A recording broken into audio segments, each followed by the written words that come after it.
kunnafoni min bɛ di nanzarakan na o bɛna yɛlɛma aw ye todunkan na a bɛna lase aw ma seeru sila maraka faama fɛ sabula kunnafoni sɔrɔbaliya o ye kunnasiri ye. maraka faama ka journal banbara bɛna lase aw ma ka sababu ɲuman kɛ malizoom.net ye. maraka faama i bisimila bi kunnafoniw bɛ cogo di. bi ye alamisa ye desanburu kalo tile 20 san 2018 kunnafoni sɔrɔbaliya o ye kumasiri a ɲɛɲinini k'a lase aw ma o ye an ka baara ye ala sɔrɔli aw fɛ o na kɛ nisɔndiya ye aw bolo arajo bɛ ka lamɛnjɛkulu aw ni ɲankuma dunbaro waati ale sera a labɛnna fasirijɛkulu maaw fɛ a bɛna lase seyidu sila maraka faama fɛ ibrahim lam misirakaw ka fimani kale to suya kɔlɛ la kunnafoni bakurubaw filɛ.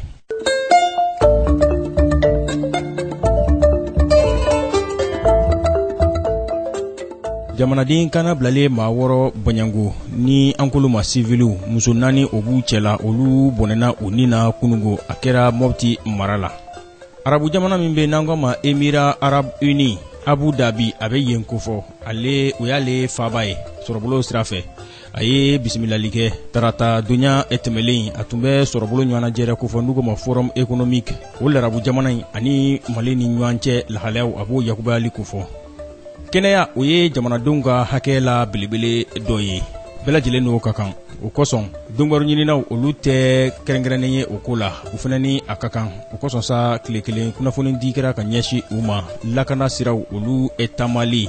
n'u ko ma ko régime d'assurance maladie universelle bakuruba fɔla RAMU a kɛra kunungo u ka dugutigi bulon na maison de la presse donbaro la kumabaw olu ye nin ye mun bɛna walanwalan aw ye sisa daani na aw ni ce maraka faama ka journal banbara lamɛnli la.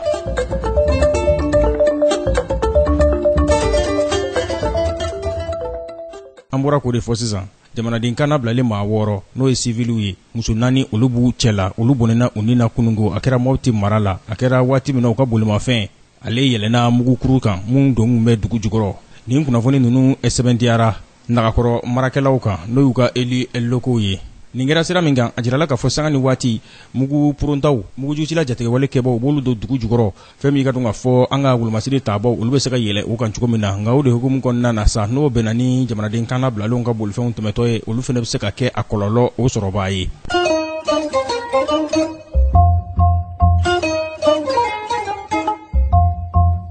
Émirats Arabes Unis larabu jamana don Abu Dhabi o ye a faba ye sɔrɔbolo o siratigɛ fɛ a ye ɲɔgɔnnajɛrɛ bisimila tarata donya tɛmɛlen a bɛ sɔrɔbolo ɲɔgɔnnajɛrɛ a bɛ o kofɔ n'u ko ma forum économique Émirats Arabes Unis ani République du Mali o ni ɲɔgɔn cɛ u ye kulu sigi kulu min n'a bɛ jamana in fila ka maɲɛlɛkɛw olu kofɔ u bɛ se ka hakili jagabɔ kɛ sɔrɔbolo jidili siratigɛw olu taamali kan cogo min na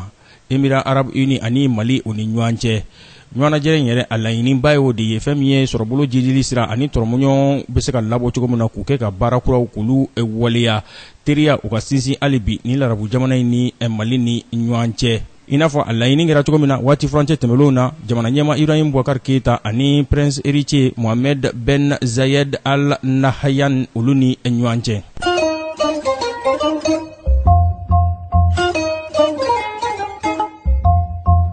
kɛnɛya ale ye hakɛ ye bɛɛ lajɛlen ni mun ka kan donbaro ɲininaw olu tɛna to kɔ o ko la o de kosɔn sa tile kelen lafaamuyali ani ladɔnniyali o kɛra ka ɲɛsu ma régime d'assurance maladie universelle RAMU o kama ni o ye bɛɛ lajɛlen ka lakana sabatili ye kɛnɛya o furakɛli sɔrɔli o siratigɛ fɛ nin kɛra baaraɲɔgɔnya Muges Presse Kanam ani maison de la presse ani fɛn min ye donbaro ɲininaw ka ɲɛmaayaso olu ka baaraɲɔgɔnya o jidili sira taamali ye san 2010 fɛn min ye ka dɔn ka fɔ donbaro ɲininaw olu y'u bolonɔ bila sɛbɛnna n'o ye adamadenya dɛmɛniɲɔgɔnya sira taamali n'u ko ma mouvement mutualiste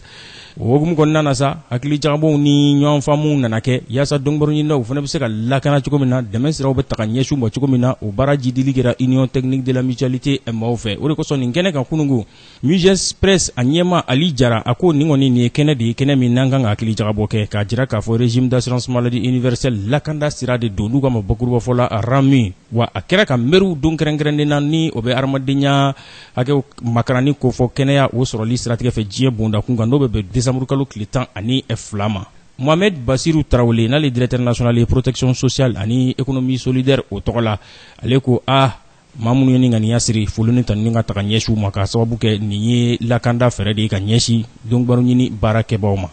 Nɔbilama Kanam ɲɛma o tɔgɔ la n'o ye Seriba Traoré ale ko foli ni tanni o ka taga di nin baara waleyabaw ma k'a sababu kɛ nin n'a ɲɔgɔnnaw a b'a to lakanda siraw maaw ka taamacogow dɔn maaw ka don a ko hukumu kɔnɔna na. Secrétaire général ministère de l'économie numérique et de la communication ministre tɔgɔ la fɛn min ka dɔn k'a fɔ Cheikh Oumar Maïga ale ko n'i y'a mɛn a fɔ dɔnnibaaru ɲinina ka kunnafoni sanuman di a ka baara ɲumanw a k'olu kɛ a ka laseli kɔnɔna na o k'a sɔrɔ a ka kɛnɛ dɛ ko kɛnɛya kɔni ye waajibi de ye o bulon kɔnɔna na o kosɔn nin wulikajɔ in olu na dɛmɛdonɲɔgɔnya ta ka ɲɛsin a ma n'o bɛ minisiriso in ko fɔ yaasa ka kɛ fɛn jidilen ye nin kɔni b'a jira k'a fɔ kɛnɛya ale ye bɛɛ lajɛlen ka hakɛ ye wa baara jidilen tɛ se ka kɛ ni kɛnɛya ɲuman tɛ.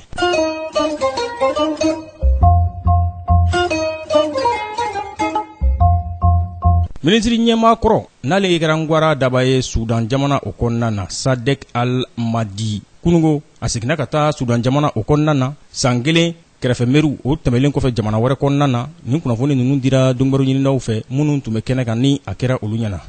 Afrique du Sud kiiritigilamaw u ye ŋaniya siri k'a fɔ mandat d'arrêt international n'o ye ka tigɛ da maa kan diɲɛ bondakun kan n'o taara ka ɲɛsin Grace Mugabe ma n'o ye Zimbabwe jamana ɲɛmaa kɔrɔ Robert Mugabe o furumuso ye n'o de ye k'a fɔ ko a ye lajaba ta ka ɲɛsin mannequin dɔ ma Johannesburg san 2017 waati ko o ko in k'o bɛ to sen na ko o mandat d'arrêt o bɛ to a nɔ kan yamaruya ka di diɲɛmaa ma n'a yira yɔrɔ yɔrɔ tigɛ ka da kan ka taa i yɛrɛ danna tigɛ kiiritigilamaw olu ɲɛkɔrɔ wolomasiri taabɔ olu kɔni bɛ sɛgɛsɛgɛliw la wa olu de ye ni laɲini kɛ yaasa a bɛ se ka taa kiiri cogo min na k'a kiiti.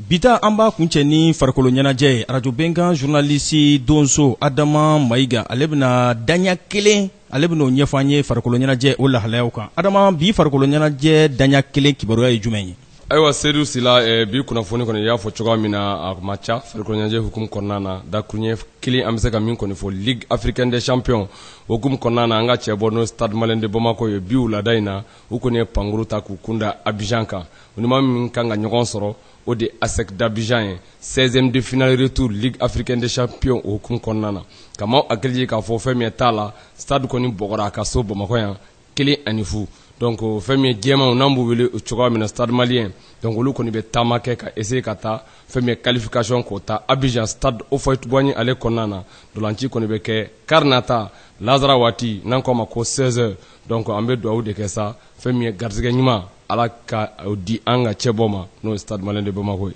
Adama an b'i fo k'i waleɲuman dɔn i ka nin daɲa kelen kibaruya la hali n'o y'a sɔrɔ k'a fɔ i fari man di la bi ka sababu kɛ muranin b'i la nka n b'a f'i ye i ka maninkakɛ kurulen ɲini i ka foronto ko naji la o bɛ sɔn ka fisaya i ma kosɛbɛ. Adama i ni ce kosɛbɛ k'an bɛn don wɛrɛ nin bɛ dansigi bi laseliw la min labɛnna fasirijɛkulu maaw fɛ k'a lase balimakɛ Seydou Sila maraka faama fɛ Ibrahim Lam misirakaw ka fimani kale to suya kɔlɛ la ni ala m'an ka jɔnya jɔna an tɛna ɲɔgɔn sɔrɔ yan sini juma ka dɔgɔkun kunnafoni labanw k'olu lase aw ma ni nin nisɔndiya kelen ye ni ala m'an ka jɔnya jɔna an na ɲɔgɔn sɔrɔ yan sini ni Alahu subhanahu wa taala ni a jɛna ni a ye ka foli ta ni ta ka ɲɛsin aw ma a ka jija n'a ka cɛsiri la anw lamɛnli ani an filɛli la n'a b'a fɛ ka segin ka maraka faama ka journal bamara la a bɛ taa malizoom.net ale sanfɛ www.malizoom.net maraka faama ka kunnafoni jatara a ka laselibaw a n'a ka lahalaya tɔw an n'a bɛɛ lajɛlen ye aw ni ce a k'an bɛn. Maraka faama ka bi journal bambara lasera aw ma k'a sababu ɲuman kɛ malizoom.net ye.